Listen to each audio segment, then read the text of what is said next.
Hello, Rick Slusher. Good evening, sir. Glad to see you join us. Wow, we've got 8 people already. April, hello. I've missed you. I've missed your kiddos. I need to have a FaceTime and see those guys soon. Hello, Don and Edna from Florida. Good to see you in Daytona. You should be coming back to Virginia. Wait, you should be in Virginia. Lynette Hammond, Royda. All right, my sister is early and on time, and there's only 10 people that I can get to harass her right now, so that's not good. I will not pick on my sister. Lisette, you have a job tonight. So Lisette, we've been having a bear in our yard, so if you see a bear coming behind me, you need to say, Pastor David, run, there's a bear behind you, okay? So you're ready to let me know that, okay? Lisette, that's your job. Back Row Baptist, watch out for the bears. That's you.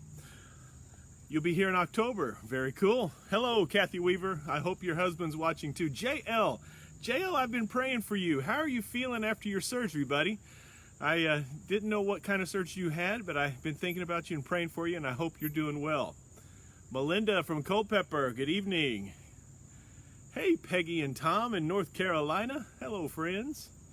Good to see you. Nice to have you guys with us tonight. Hello, Nancy. Tell Ronnie I said hello. Hello, Faye from Cat Harpin.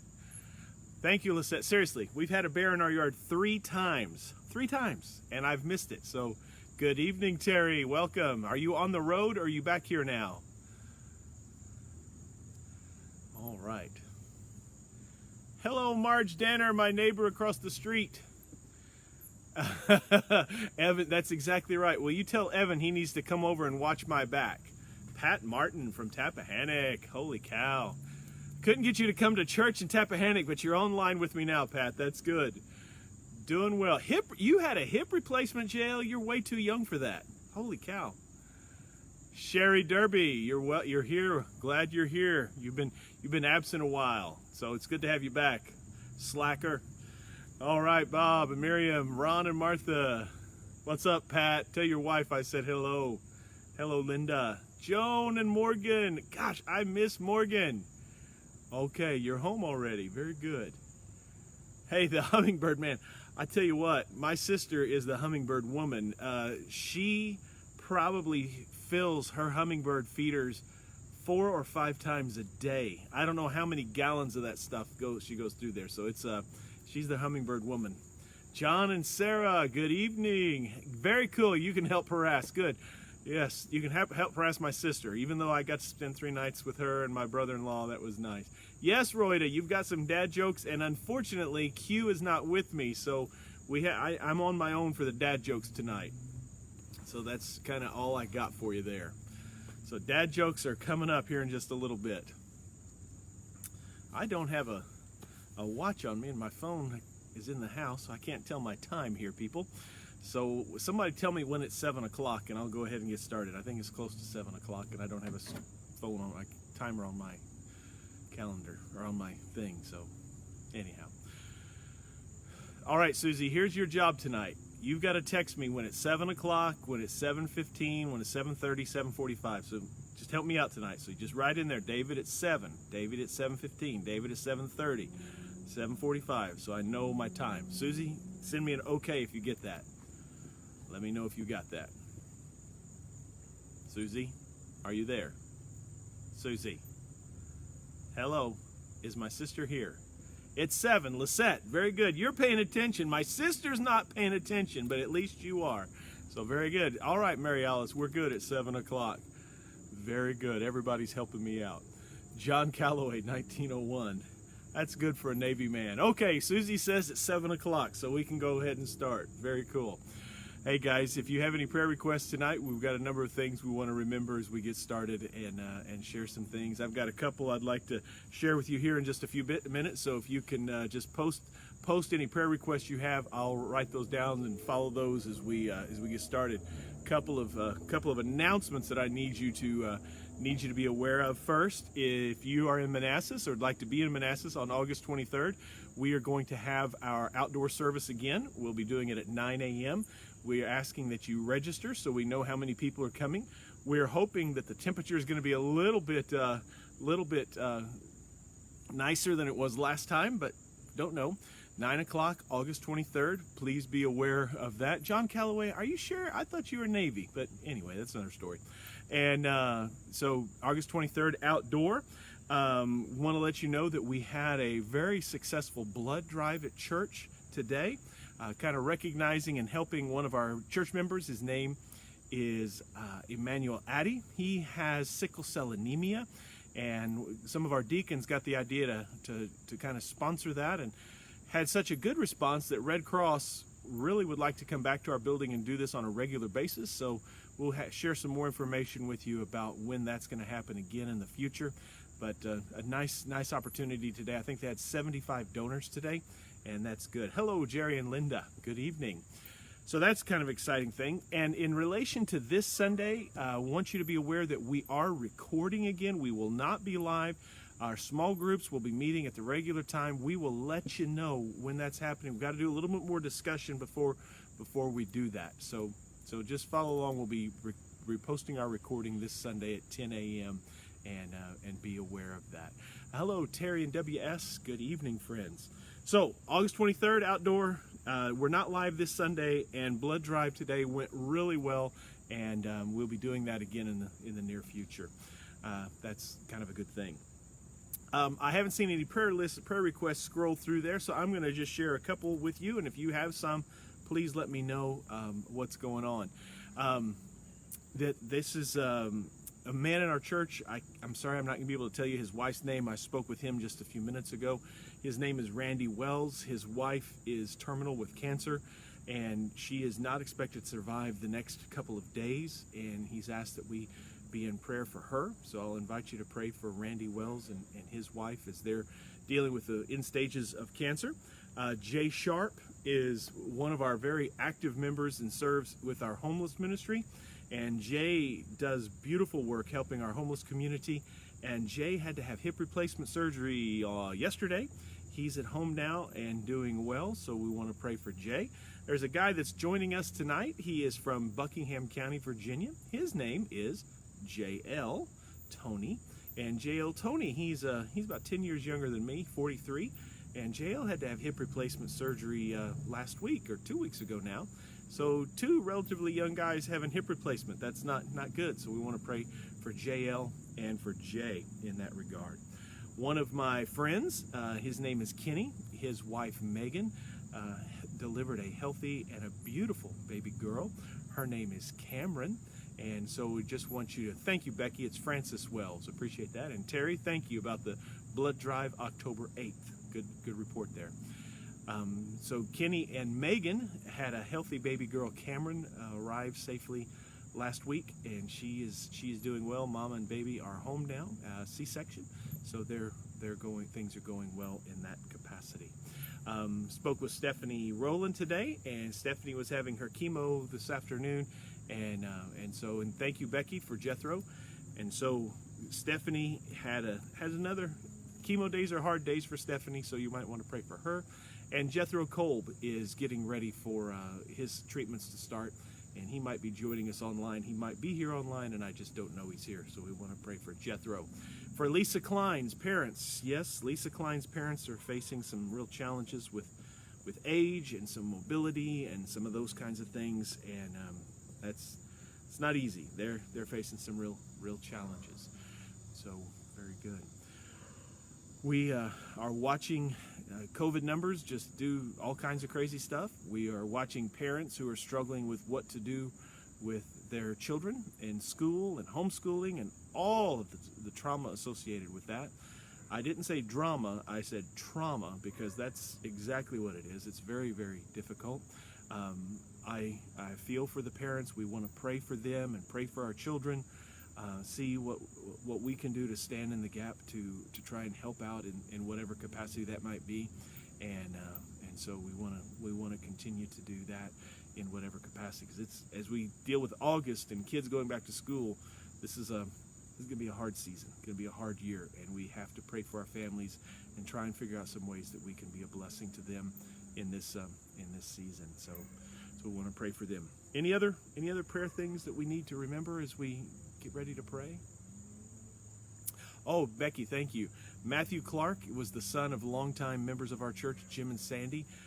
Clark, they were taught in our children's ministry area for years and years and years. Their son Matthew lived in Culpeper or Orange, somewhere in Central Virginia, and they found him dead this week. So his sister still attends our church, and his niece, so we want to pray for that family as well. Hey guys, let's spend a few moments in prayer, and then we will go and join us. There's my niece, Jana Donahue. Welcome, Jana Donahue. Oh, and one other piece of news that I was not happy about at all. We've talked about all the people who are leaving us, and various people have left our church due to transfer or military. They've moved to St. Louis and Indianapolis, and they've moved to Birmingham, Alabama, and they've moved to Florida and Tennessee. Well, Roger and Jan Jackson, been a part of our church for years and years, are leaving us and moving next month to Reedville, Virginia, and I am very sad to see them go. They have bought a house just in view of the Chesapeake Bay, and they have from what they said and described to me, it's a beautiful home, and I am going to miss them, and so that's something we need to think about. So I think that's the 10th family that's left our church during Corona and the quarantine, and I'm not happy. So Roger and Jan, if you're watching this, boo, boo, boo. I wish you were not leaving us, but that's part of it. However, there are some really good crab cakes and to be found in that neighborhood, so we might come and see you on a pastoral visit sometime soon. Now, Becky just mentioned something that's kind of important. We need to remember some things we're thankful for. So we've talked about our prayer requests. So what are some things that we're thankful for? Becky was just mentioning that the music camp, they're going to be doing a virtual music camp for children this year. And she has 74 kids and 74 enrolled, and that's exciting. And so prayer of thanksgiving. All right, Terry Kessler, husband has found a job. That is something we're very thankful for. I'm very thankful for that. That's good news. Thank you for sharing that. Other things we are thankful for? Anything else we're thankful for? We can share a word of thanksgiving.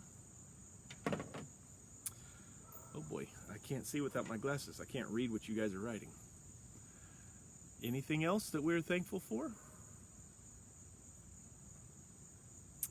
I'm going to sit here quietly until somebody says something else, because we've got a lot of things to be thankful for. Just have to think about it for just a second. John Calloway, I'm waiting for you. John or Sarah, waiting for you. Are you thankful for Alabama? No. There you go. Thankful for good rains. And that's a farmer saying that, so you know he's thankful.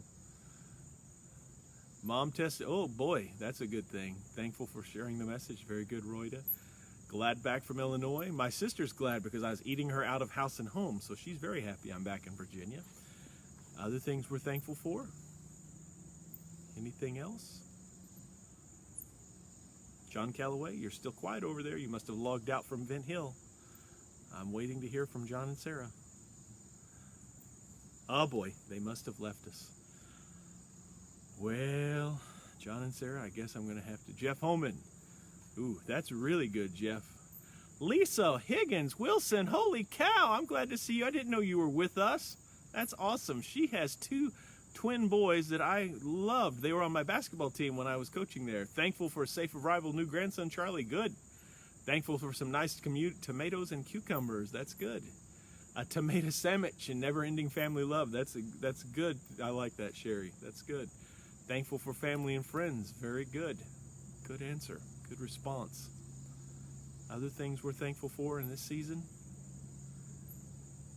You post them on up there whenever you have a chance. I'm going to lead us in a time of prayer, and then we will get started. Lord, we're grateful to be back together. We're grateful for the privilege we have to connect online and over the internet. And Lord, it's just fascinating to me just to see Lisa Higgins just pop in tonight. I haven't seen or heard from her in years, and it's just nice to see and know that she's connecting with us. So I want to pray for Lisa, and for Bernie, and for Matt and Drew and their families and their kids, and just ask God your blessings on them and just walk with them. And Father, for the other people that are logging in from across the country and across Virginia, and for especially my friend JL, who's recovering from hip replacement surgery, we ask God you help him to heal well. For Jay Sharp, as he's recovering from that surgery as well, We pray for Frances Wells as she's in this very final stage of life, and we know it's hard for her husband and family, but we ask God for your grace and your mercy.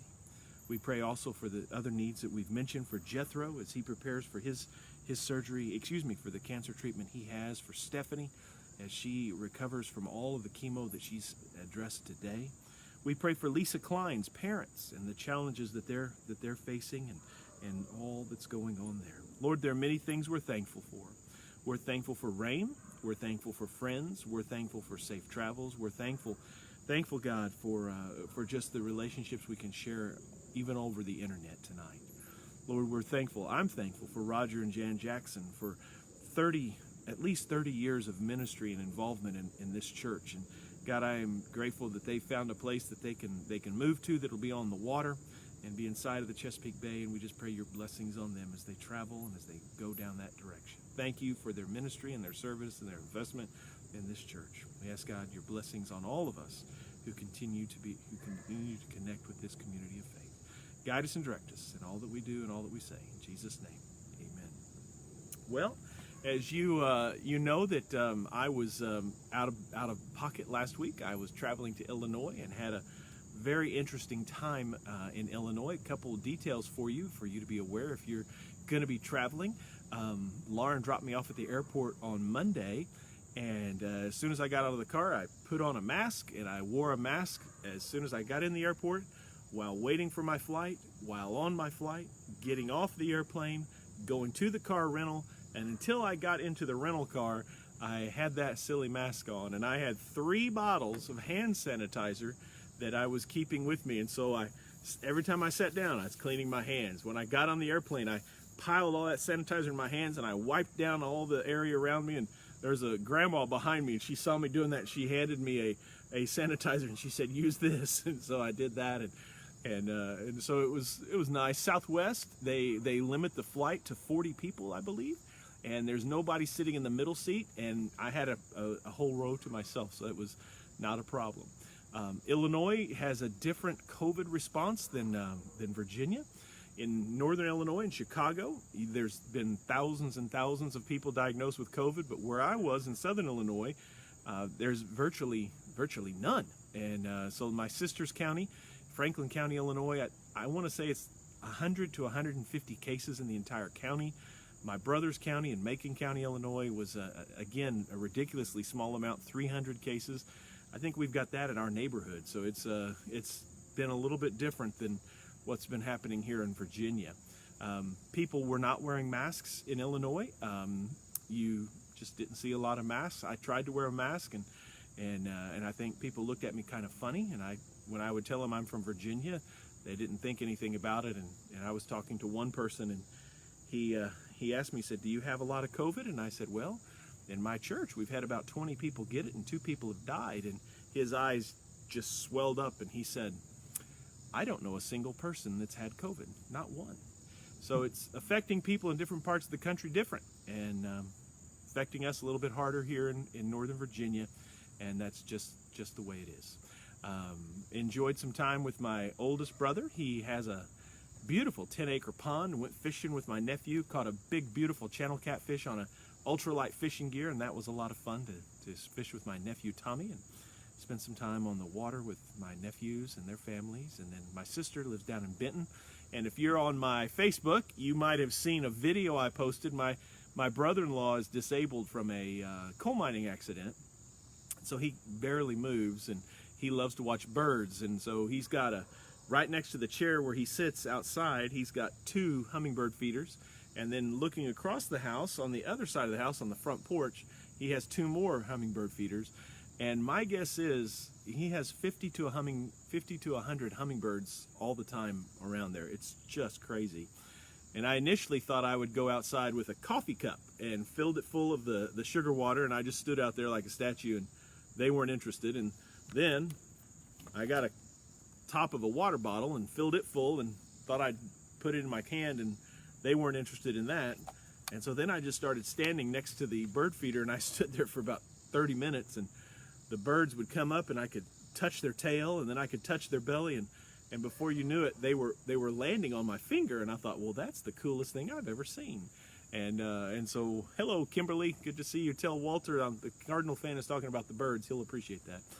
And anyway, it was a lot of fun. I spent a lot of time out there. My brother-in-law thought I was crazy, but it was fun. So anyhow, Royda asked if we were going to be doing some dad jokes.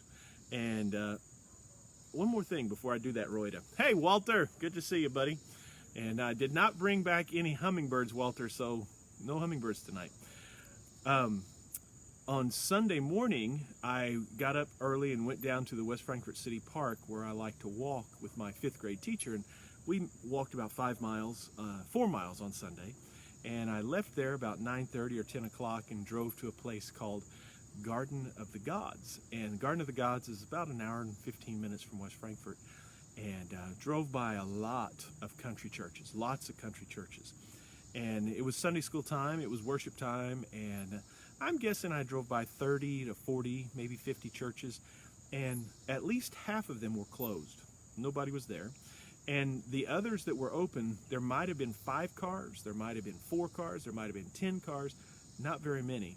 I drove by a couple enormous churches, really big churches for Southern Illinois, and there were 10 or 15 cars. And so what we're seeing is a lot of churches are opening, but the number of people that are there are just drastically less than what we've anticipated. And so just wanted you to be aware of that. All right, Royda.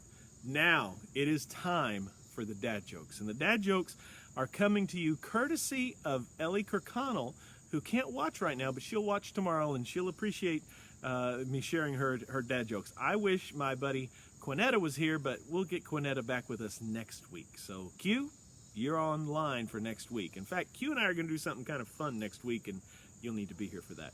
So here's the first one. I've invented a machine that accurately measures the quality of a dad joke. You know what it's called? It's called a seismograph. So that's how you know if it's a good dad joke, if the seismograph goes off. Here's another one. Now this one doesn't apply to me. It might apply to somebody else. I don't know.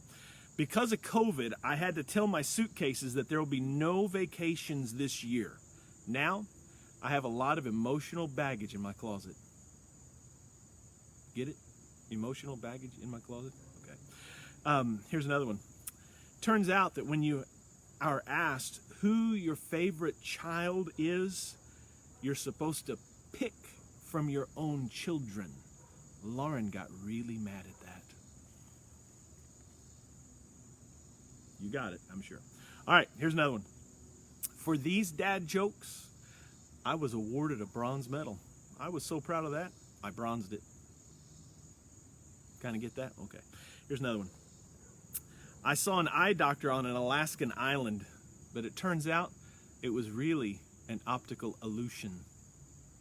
Optical illusion? You got that? Okay. Here's another one. Tommy loves Sally, but he was a teetotaler, and she was a whiskey maker, but he loved her still. I don't think he was a real teetotaler, do you? I really don't. Here's another one. My friend Stan Stout's a math teacher, and Marion, he's not here with us, so this is for Stan. A rubber band pistol was confiscated from an algebra class. It was a weapon of math destruction. Get it? Math destruction? Oh boy, not a very good one. All right. No matter how far you push an envelope, it's still stationary. It's true. It will always be stationary. Okay, last one. A dog gave birth to puppies near the road, and the police stopped her and gave her a citation. You know what the citation was for? Littering. She had a litter of puppies, but anyway, that's another story. Speaking of puppies, got a little bit of good news on the dog front. Lauren, one of Lauren's friends, has a little mutt, I guess, that's having puppies, and it's a mix between. Heck, I don't know what it is. It's another little dog. So we're getting another little dog hopefully in about 3 weeks, and I'm looking forward to getting that little guy. I missed Java. I came home yesterday and like, where's Java? Oh, no Java. So I'm hoping the next 3 weeks we'll have a Oh, Linda, bring Q back. That's just not nice. Come on, Linda. Linda, that's it. You're going to have to come over and do these dad jokes. We'll make sure we do it that way. All right, guys.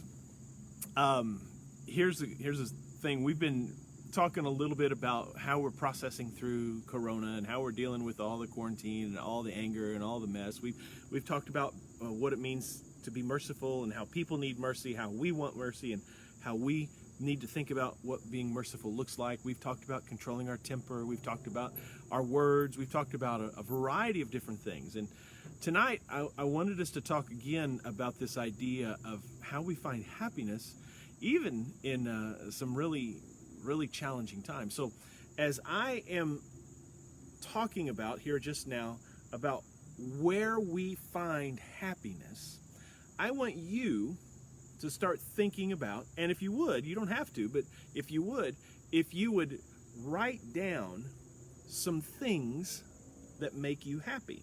And I don't know what that means for you, but I want you to think about some things that make you happy.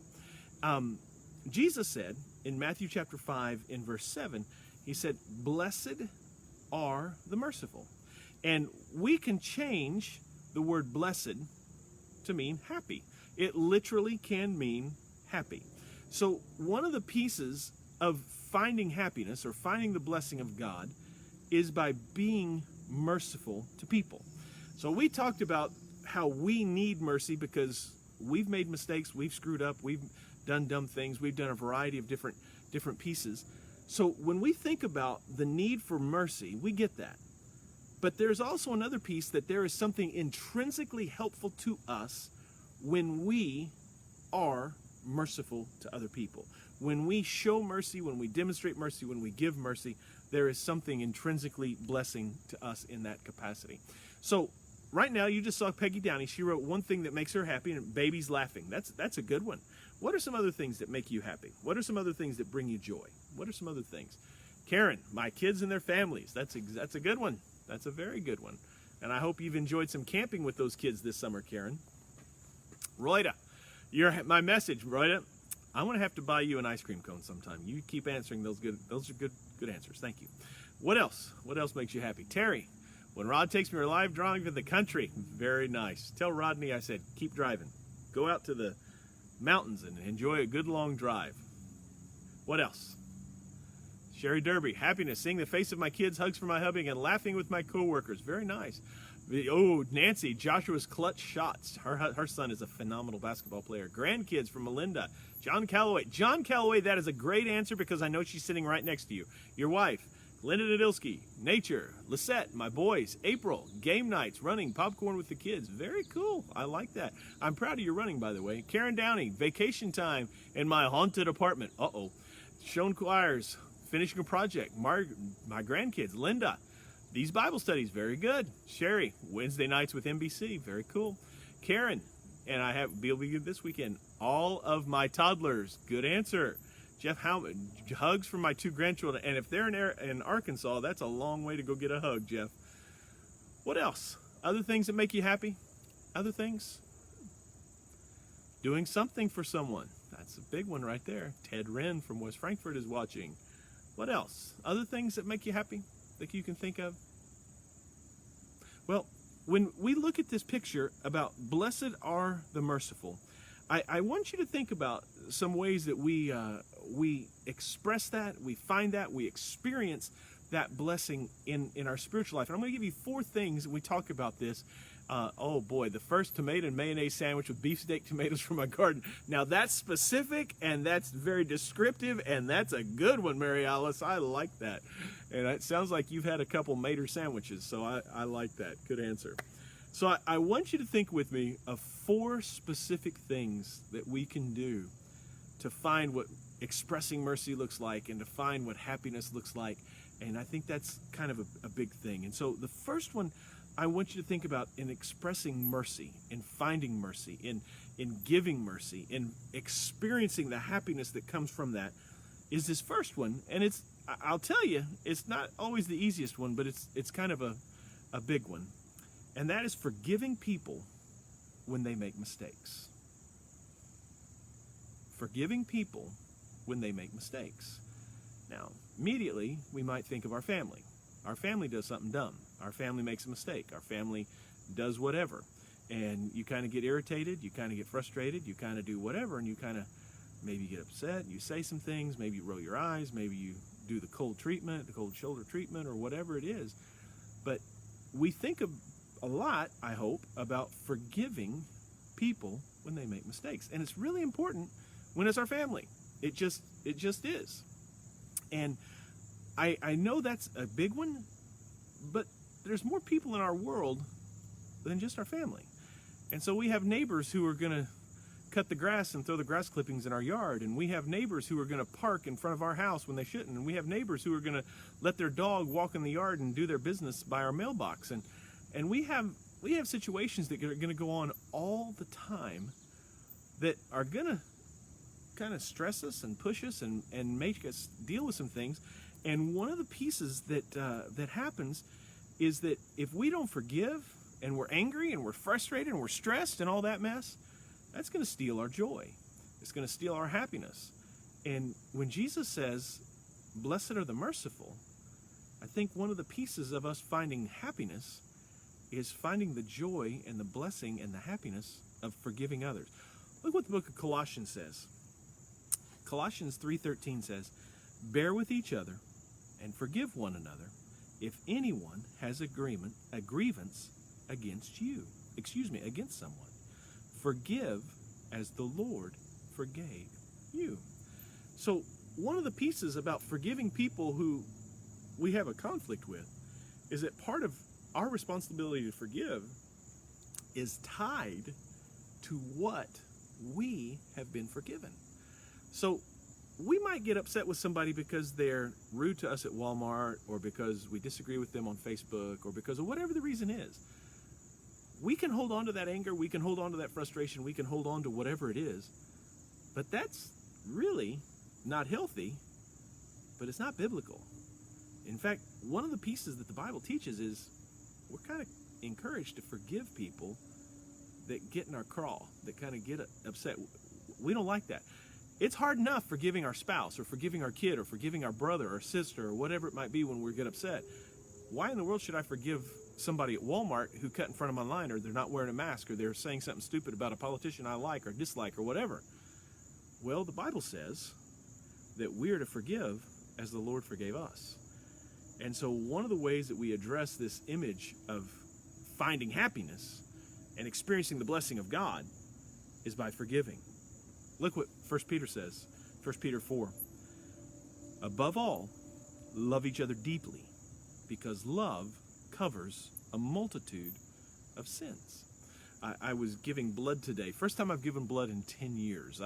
Every time I've gone to give blood in the past 10 years, they would ask me, when was the last time you were out of the country? And I said, well, 6 months ago or a year ago. Where'd you go? Guatemala, Ghana, El Salvador, Panama, wherever, Costa Rica. And they'd say, oh, 3 more years, can't give for 3 years, can't give 3 for years. And that's, Amber, that's a good question, and you hold on to that question, and we'll look at that in just a minute. So let's hold on to that. And so I found out today that I could give because they changed the paradigm. And the paradigm is now that if you've been to one of those countries in 3 months, in the past 3 months, you can't give. Well, it's been a year and a half or 2 years since I've been to Guatemala, so it was no problem. There was a lot of people. There's a lot of people, and everybody had to wear masks. Everybody was cleaning their hands. Everybody had to sit in specific places, and they were being very, very, very, very careful with COVID protocols and all of that. And one person got upset because it took a little bit longer than they wanted, and they got loud, and they got loud for everybody to hear. And I was waiting for a reciprocal response from the Red Cross workers, and they didn't. They addressed it calmly, quietly, professionally, and that person's anger and rage and upset, frustration was gone. Now, the person from the Red Cross, they could have escalated and elevated because they didn't deserve having this person scream at them, but they didn't do that. And it was kind of a powerful moment that they addressed that. Jesus said, a new command I give you, love one another. As I have loved you, so must you love one another. Now, I want to jump back to what Amber wrote. Amber wrote, can you forgive and walk away from being in their life if they are nothing but being negative to you. And Amber, when I preach on Sunday mornings, I talk about the importance of forgiving people. And I always talk about the importance of forgiving people who hurt you. And I always talk about the importance of forgiving people who've said things or done things or whatever. But then I always add a caveat, because there are some people at church that have been hurt so bad by a husband or a wife, a mom or a dad, or someone else, that for me to stand up and say you have to forgive them is extremely callous, because they've been hurt very bad. They've been sexually assaulted, they've been sexually abused, they've been physically assaulted, they've been emotionally abused. And for me to just to say that carte blanche, that's a little bit harsh. And there are some situations where people who are constantly negative to you and constantly ugly to you, I think part of our story is we have to do what we can to forgive that person. And then there's another piece where we have to get them out of our lives. And Jesus also said that we should not throw our pearls before swine. And there are some people that are just going to trample on us. And I don't think it is in your interest or anyone else's interest to allow a person to verbally or physically or emotionally abuse you. It's just not. And I think part of the story is we have to remove ourselves from those relationships that are toxic, that are ugly, that are detrimental. And I think that's kind of important, Amber. So I appreciate the question. And I want you to hear that when I'm talking about forgiving people, I'm kind of addressing the normal stuff of life when we get upset at Walmart or we get upset at work or whatever. But there are some situations that a little bit harder to do and a little bit more nuanced, and it still applies, but it's not always the easiest thing that I might be talking about. I hope that kind of flies with what I'm saying here for you. But anyway, last thing that I want to say is this idea about forgiving people when they make mistakes, is understanding that right now during this corona, during this quarantine, during all this madness, everybody's making mistakes. You too. We're all making mistakes. This has been a very stressful time, and our anxiety's ramped up, and we're saying things that we shouldn't say. We're doing things maybe we shouldn't do. And we have to be agents of grace. We have to be agents of mercy. And one of the first pieces of this idea of finding blessings and finding happiness is simply by forgiving people. A second one, and this is another big one, and that's to simply be patient with people. Be patient with people. Everything is slower now. If you go to a restaurant, it's slower. If you go to the grocery store, things are slower. If you're driving in certain areas, you might experience something a little bit slower. I don't know if everybody's doing that, but you might find some things happening in that capacity. If you go to a doctor's office or a dentist's office, it's going to move slower. If you're having a test done, it's going to move slower. And as life moves a little bit slower with all the stuff that's happening, be patient. Don't freak out. Don't get excited. Like the lady today who started screaming at the Red Cross blood drive, chill. Just don't get ramped up about stuff that is beyond your control and sometimes beyond other people's control. When I was flying on Southwest on Monday, I was talking to the flight attendant. I was sitting right in the first row, and we were chatting about the anxiety that people are expressing. And I said, are people being nice to you, or how are people? Hello, Jim Stokely. It's nice to see you online with us tonight, buddy. Good to see you here. I hope to have a pizza with you sometime soon. But anyway, back to this. And I was talking to the Southwest guy, and I asked him, I said, are people being kind, or people being angry, or people being whatever? And he looked at me and he said, yes.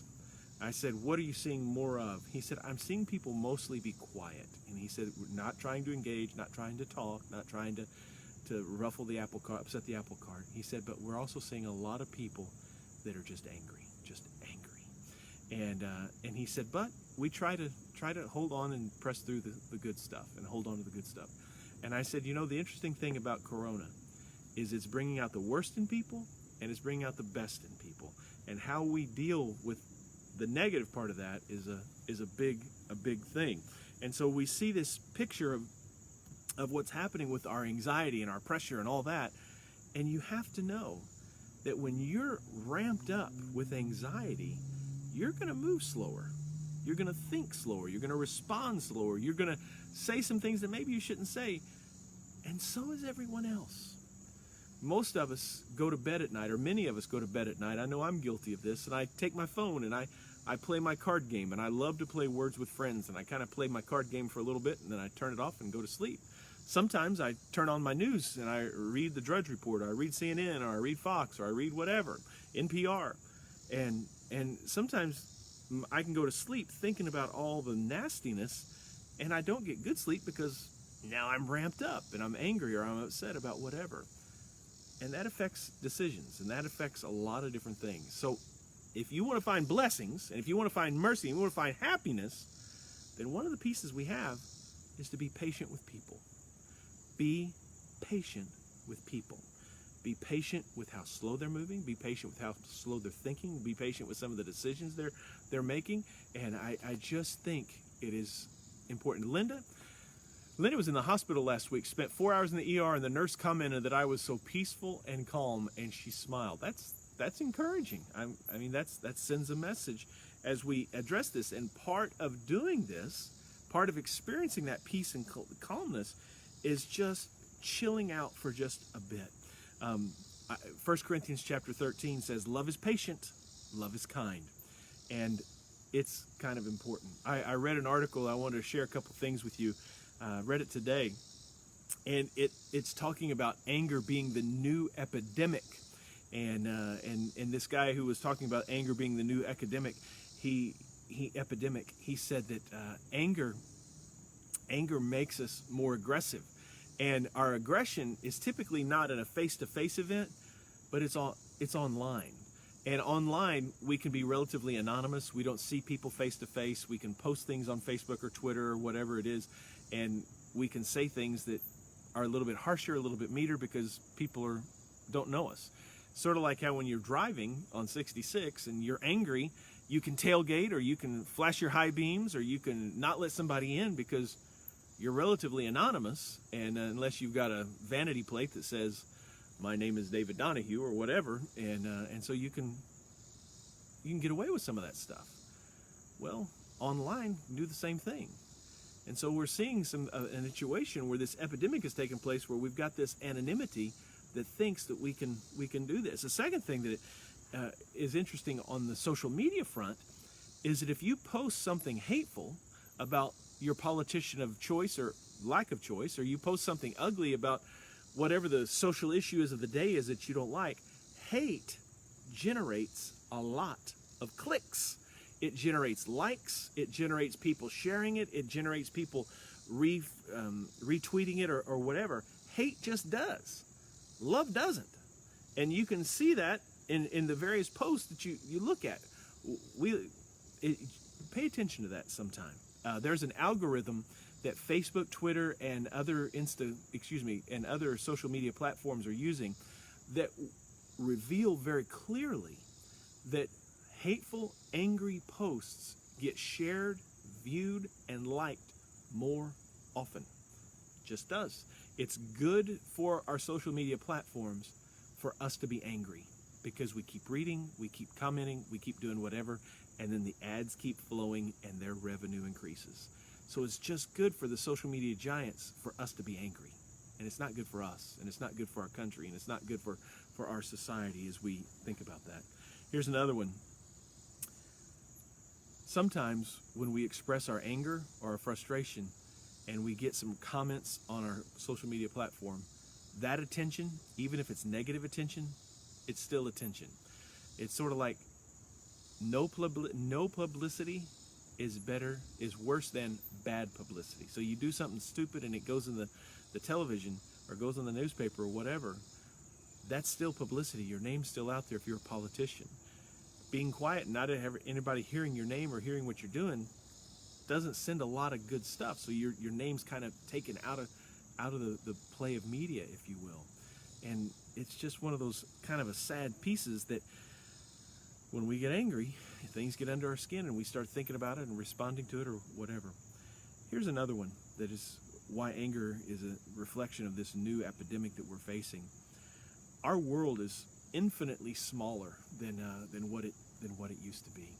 Um, you think about what happened in Lebanon yesterday. Most of us have seen the explosion. If you've seen, I'm going to blow up my screen for just a minute.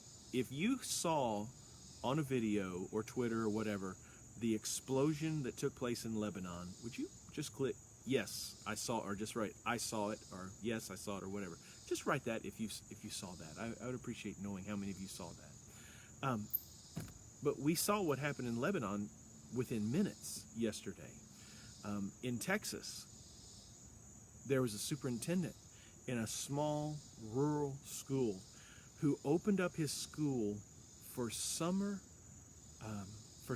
lessons, did everything socially distant, did everything keeping the kids away from the teachers, did everything proper. Somebody came to school, somebody got it, and a teacher died. And there's a picture on New York Times of this superintendent just sitting outside as the most dejected human on the planet. And we see it. We see what happened in West Texas, 2,000 miles from us, and we know what's happened. We saw what happened in Minneapolis. The whole world, 6 billion people saw what happened to George Floyd. And we feel that. And we get emotional about that. Our emotions get fully involved when we see the injustice in the world. I hope your emotions got involved when they saw that. The world has gotten infinitely smaller, and we get amped up, ramped up, agitated because of stuff that happens in other parts of the world that we would have no earthly idea it happened 20 years ago, 30 years ago, 40 years ago. I saw a picture when I was with my sister. It was a picture of my grandma, my mom's mom, and it's a picture of this little girl, probably taken in 1885, 1890, I don't know, right before the turn of the 20th century. And her world revolved probably around a 5-acre square. Around Whittington, Illinois, that was my grandma's world, period. That was it. And if it happened outside of that 5-mile area in 1880, 1885, 1890, 1900, 1905, most likely it didn't affect my grandma. It really didn't. For most of our grandparents, it didn't. It just didn't. Now, for those of us who are younger in this group tonight, it does. It did. But for the larger part of us who are in our 40s or 50s, our grandparents' world was small. Now, when something happens in Austria or something happens in Botswana and it's a tragic event, we feel it. And we feel it in our heart. And we feel it in our head. And we get emotional. Our heart absorbs some of that pain. And other than sending some money or maybe writing a letter or calling a congressman or doing something of that nature, there's very little we can do. But we do feel like our world is darker. We feel like our world is in a worse place because of the things that we see. And that is not necessarily a good thing. And those emotions that we generate, those emotions that we store, and those emotions that we hold on to, well, that has a tendency to come out in some places. It comes out online, it comes out in an argument, it comes out in some very random places. And I think it's vitally important that we consider how we deal with this. And the final piece about this anger being the new epidemic is that if you're angry, it'll get you heard. People will hear you. People will listen for a little bit. If you have a fight with your spouse and you get loud, they're definitely going to hear you. You get mad at your kids and you get loud, they're going to hear you. You get upset at work and you get loud, they're going to hear you. You send an email with all capital letters, people are going to hear that. They're going to respond to that. Right, wrong, or indifferent, they are, and that's not necessarily a good thing. So what does all that mean? It means we need to be patient. We need to be patient with people. Third thing, we talked about forgiving people who make mistakes. We talked about being patient with people. And here's another one. And as followers of Christ, as followers of Jesus, ouch, this is really important. We have to show respect to people we disagree with. We have to show respect to people we disagree with. Not for their benefit, but for ours. We have to show respect to people we disagree with, not for their benefit, not for ours, for the cause of the gospel. It does not mean you agree with them. It does not mean that you're giving approval of what they're doing. It does not mean that you agree with them politically or whatever. But as a follower of Christ, we're called to be respectful, kind people. The Bible says in 1 Peter chapter 2 and verse 17, show proper respect to everyone. Love the family of believers. Fear God and honor the emperor. Fear God and honor the emperor. That picture about showing respect, it's pretty big. In Illinois, the governor, I think his name is Pritzker, he's made some unpopular decisions, and I get that. It's hard being a leader right now, and some of the decisions he's made has affected people financially and economically, and it's been tough. There are, instead of election signs about vote for Pritzker or don't vote for Pritzker, there are signs all over Illinois that read this: Pritzker sucks. That's it. Pritzker sucks. And there's other disparaging remarks about his weight and his size, which is very, very sad. And you look at this picture about the image of showing respect to people you disagree with. My brother that I stayed with in Decatur told me about a conversation he had with someone about the Black Lives Matter issue. And in the course of the conversation about the Black Lives Matter, this person that he has traded with in a shopping venue for years went nuts, expressing his disdain and his hatred and his ideological differences with the idea of Black Lives Matter and the political organization and just the simple statement. And my brother was just astonished, and he concluded everything he said was, and I want you to know something, I believe everything I said, and I go to church. And my brother called me after that, and he said, David, I don't want any part of a church that man goes to. My thinking is that a lot of the people who have those signs, Pritzker sucks, probably are pulling into a church on a Sunday morning as well. And that's wrong. There's just no getting around that. You don't have to agree with the guy. You don't have to like the guy. You don't have to do anything. But as a follower of Christ, we have to show respect to people we disagree. Politically, theologically, morally, whatever it might be. Those of you who are Redskin fans out there, I respect you. You're on the wrong side of football, and I get it, but you are respected. I wish you'd be Dallas Cowboy fans. I get it. You just can't do it. It's okay. But the image is, I have to respect people who like the Washington football team, whatever their name is these days. I don't know. But we have to respect one another, and that's kind of important. So that's a little joke there. But anyway, here's the other piece. In Romans chapter 12, it says, love must be sincere. Hate what is evil. Cling to what is good. Be devoted to one another in love, and honor one another above yourselves. That is being respectful. The Redskins, yes, Walter, I don't know. So we're going to disagree with people. We're going to disagree with police officers, with pastors, with politicians, with teachers, with administrators, with whoever. Still be respectful. Still be respectful as we work through the situation that's going on. So Jesus talks about this. Blessed are the merciful. Blessed are those who forgive others when they make mistakes. Blessed are those who are patient with people. Blessed are those who show respect to people that they disagree with. And the final piece is, if you want to find God's blessing, you want to find happiness, you want to find some peace and some joy in this crazy, crazy, crazy world of ours, help people who are hurting. Help people who are hurting. Jesus talked about dying to ourselves, picking up our cross and following him. And here's the deal. If you want to find happiness, if you want to find joy, you want to find some peace, part of it is helping others. It is simply found in that capacity. The Old Testament, it reads this way in Deuteronomy 15. There will always be poor people in the land. Therefore, I command you to be open-handed towards your fellow Israelites who are poor and needy in your land. There will always be poor people. I'm commanding you to help them. I'm commanding you to make a difference. I'm commanding you to do what's going on. When I was walking around the park with my favorite teacher in the whole world, I'd love for you guys to meet Mr. Reach. He's just the best guy. I love him. And we walk and we talk about life, and it's good. I enjoy it.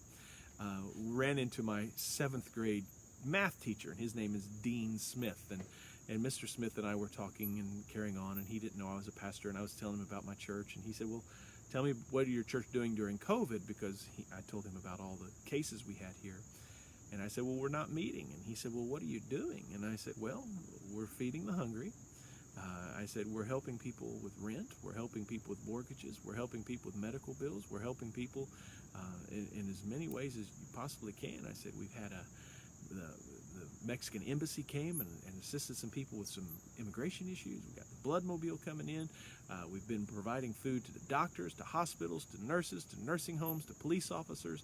I said, we've tried to do as much as we can in our community. I said, our church is actively engaged with making a difference to the best of its ability.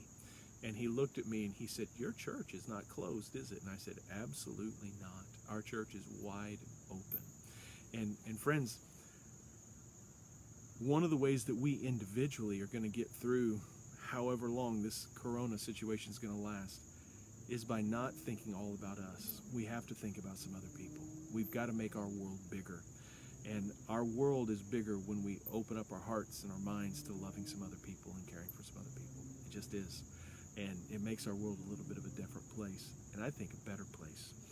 The Bible says in Hebrews chapter 13, and don't forget to do good and to share with others, for with such sacrifices, God is pleased. So here's the deal, my friends.